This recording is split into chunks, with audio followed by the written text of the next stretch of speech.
T lymphocytes की surface पे एक प्रोटीन कॉम्प्लेक्स मौजूद होता है जिसे कि टीसीआर या टी सेल रिसेप्टर कहते हैं। ये टीसीआर जो है ये किसी भी पेप्टाइड के एमएचसी मॉलिक्यूल के साथ बनाए हुए कॉम्प्लेक्स को रिकग्नाइज करता है और ये टीसीआर ज़्यादातर दो पॉलीपेप्टाइड्स पे मुश्तमिल होता है जो कि अल्फ़ा और बीटा टाइप की होती हैं और ये पॉलीपेप्टाइड्स CD3 प्रोटीन के साथ एसोसिएटेड होती हैं। टीसीआर जब पेप्टाइड एमएचसी कॉम्प्लेक्स को रिकग्नाइज कर लेता है तो टी लिम्फोसाइट जो हैं वो एक्टिवेट हो जाते हैं और इनकी एक्टिवेशन के लिए एक सिग्नलिंग कैस्केड चलता है जिसमें बहुत से बायोकेमिकल इवेंट्स होते हैं और उसमें बहुत सी डिफरेंट किस्म की प्रोटीन्स, एंजाइम्स और कोरिसेप्टर्स, बहुत से अडेप्टर मॉलिक्यूल्स एंगेज होते हैं और ये सब मिलके डिफरेंट ट्रांसक्रिप्शन फैक्टर्स को रिलीज़ करने में और उनकी एक्टिवेशन में हेल्प करते हैं। सो एक सिग्नलिंग कैस्केड चलता है जिसकी वजह से जो टी सेल्स हैं वो एक्टिवेट होते हैं। जो इनिशियल रिसेप्टर ट्रिगरिंग मैकेनिज़्म है उसकी बेस पे टीसीआर को जिस फैमिली में प्लेस किया जाता है वो non catalytic tyrosine phosphorylated receptor या NTRs की फैमिली है। सो टीसीआर इसी फैमिली से बिलोंग करता है। हर टी सेल की सरफेस पे मौजूद टीसीआर यूनिक होता है।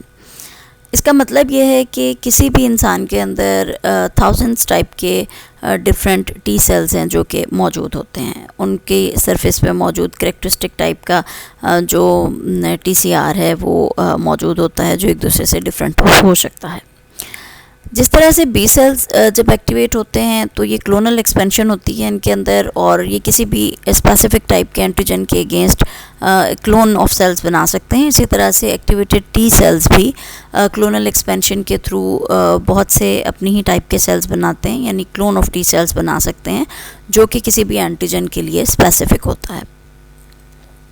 टीसीआर की जो पॉलीपेप्टाइड्स हैं ये इम्यूनोग्लोबुलिन की हैवी चेन से बहुत ज़्यादा सिमिलैरिटी रखती हैं। सो कुछ ऐसी सिमिलैरिटीज़ हैं जो टीसीआर में और इम्यूनोग्लोबुलिन में देखने में आती हैं, जैसा कि जो जीन्स हैं जो कि इन हैवी चेन्स को कोड करते हैं उनमें रीअरेंजमेंट होती है। जो डीएनए का रीजन है वो आपस में रीअरेंज होता है ताकि डाइवर्सिटी को मेंटेन किया जा सके। डिफरेंट किस्म की रीअरेंजमेंट्स होंगी और जो टीसीआर है ये बनेगा या हैवी चेन जैसे इम्यूनोग्लोबुलिन की है वो भी इसी पैटर्न पे बनती है कि मल्टीपल रीजन ऑफ डीएनए के अंदर बहुत ज़्यादा रीअरेंजमेंट होती है।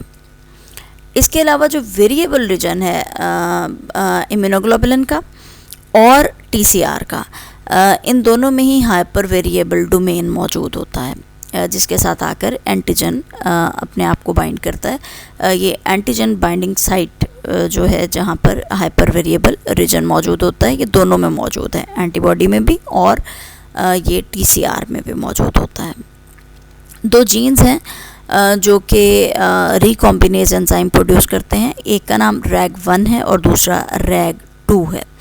इन दोनों जीन्स का काम क्या है कि ये एक ऐसा एंजाइम प्रोड्यूस करेंगे जो कि रिकॉम्बिनेज है, यानी ये जीन्स के रीअरेंजमेंट को कैटालाइज करेगा और ये टी सेल्स में भी और बी सेल्स में भी एक ही पैटर्न पे ये काम होता है कि RAG1 और RAG2 अपनी एक्टिविटी शो करते हैं और रिकॉम्बिनेशन के लिए रिकॉम्बिनेज एंजाइम प्रोड्यूस करते हैं जिससे जीन्स की रीअरेंजमेंट पॉसिबल होती है।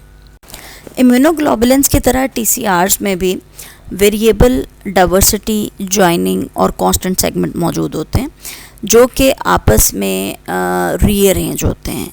इस रीअरेंजमेंट के नतीजे में टीसीआर्स में डाइवर्सिटी देखने में आती है और हज़ारों टाइप के डिफरेंट टीसीआर्स जो हैं वो प्रोड्यूस हो सकते हैं। जितनी ज़्यादा डाइवर्सिटी टीसीआर्स में होगी उतने ही डाइवर्स टाइप के एंटीजन्स को रिकग्नाइज करने की कैपेसिटी टीसीआर्स रखेंगे और डिफरेंट टाइप के सेल्स जो हैं वो हर एंटीजन को रिकग्नाइज कर सकेंगे। गो के टीसीआर्स और इम्यूनोग्लोबुलिन्स एक दूसरे से बहुत मिलते जुलते हैं और दोनों ही एंटीजन के साथ इंटरेक्ट कर सकते हैं और बहुत ही स्पेसिफिसिटी के साथ इंटरेक्ट कर सकते हैं, लेकिन फिर भी कुछ डिफरेंसेस हैं जो कि काबिल ज़िक्र हैं टीसीआर में और इम्यूनोग्लोबुलिन में।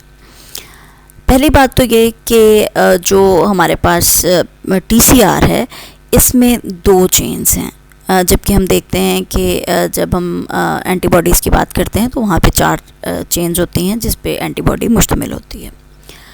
इसके अलावा जो टीसीआर्स हैं ये एंटीजेंस को सिर्फ तब ही रिकग्नाइज़ कर सकते हैं जब वो एमएचसी प्रोटीन के साथ कॉम्प्लेक्स बना चुके हों, यानी एमएचसी एंटीजन कॉम्प्लेक्स जो होता है वो ही सिर्फ रिकग्नाइज़ किया जा सकता है, जबकि इम्यूनोग्लोबुलिन्स में ऐसा नहीं होता और इम्यूनोग्लोबुलिन्स उन एंटीजन्स को भी रिकग्नाइज़ कर सकते होते हैं जो कि बिल्कुल फ्रीली मौजूद होते हैं और उनका किसी किस्म का कंजक्शन एमएचसी प्रोटीन्स के साथ नहीं होता। टीसीआर प्रोटीन्स जो हैं वो हमेशा टी सेल की मेम्ब्रेन के अंदर एंकर्ड होती हैं, जबकि एंटीबॉडीज़ जो हैं वो हमेशा एंकर्ड नहीं होती। देयर इज़ अ पॉसिबिलिटी जैसे आईजीजी है या आईजीएम है, ये बी सेल के अंदर उसकी सरफेस में एंकर्ड हो सकती हैं और ये बी सेल रिसेप्टर के तौर पे काम कर सकती हैं, लेकिन हम ये भी देखते हैं कि कुछ सर्कुलेटिंग फॉर्म भी है एंटीबॉडीज़ की। फॉर एग्ज़ाम्पल जो आईजीएम है ये मोनोमेरिक फॉर्म में है, तो ये बी सेल की सरफेस में मौजूद होती है और एंकर्ड होती है, जबकि इसी एंटीबॉडी यानी आईजीएम की ही जो पेंटामेरिक फॉर्म है वो प्लाज्मा के अंदर सर्कुलेटिंग होती है। सो वो एंटीबॉडी की सर्कुलेटिंग फॉर्म है। इस तरह से जो टीसीआर है इसमें सर्कुलेटिंग फॉर्म में टीसीआर मौजूद नहीं होता, ये टी सेल की जो मेम्ब्रेन है उसके अंदर एंकर्ड होता है।